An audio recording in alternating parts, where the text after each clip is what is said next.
সম্মানিত জকিগঞ্জবাসী, আমার বাড়ি বারোটাকুড়িতে। আমি সিলেটে অবস্থান করছি।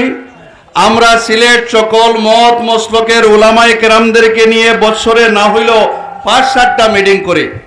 আজকে এখানে আসার উদ্দেশ্য হইল যে সংসদকে বলা হয় পবিত্র সংসদ, সেই সংসদে মমতাজের মতো বেশ্যা মহিলা, মমতাজের মতো অশিক্ষিত মহিলা সংসদে গিয়ে সেই সংসদকে কি করেছে আপনারা বলেন? সেখানে ইসলামের পক্ষে কথা বলার মানুষ বিগত ৫ বছরে আমরা দেখি নাই।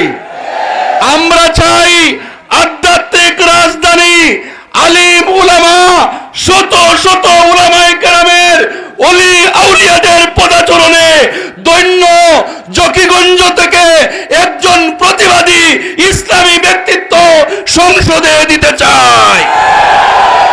আমরা মনে করি আমাদের এই সিলেটে এবছর যতজন প্রার্থী নির্বাচনে দাঁড়িয়েছেন, সব থেকে প্রতিবাদী কণ্ঠ আল্লামা হুসামউদ্দিন চৌধুরী।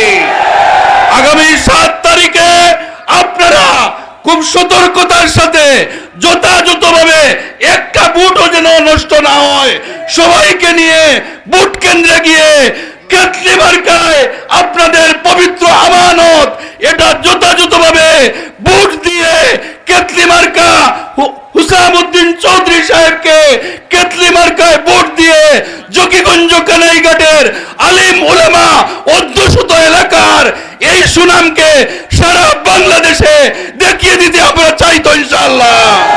ধন্যবাদ সবাইকে। আসসালামু আলাইকুম।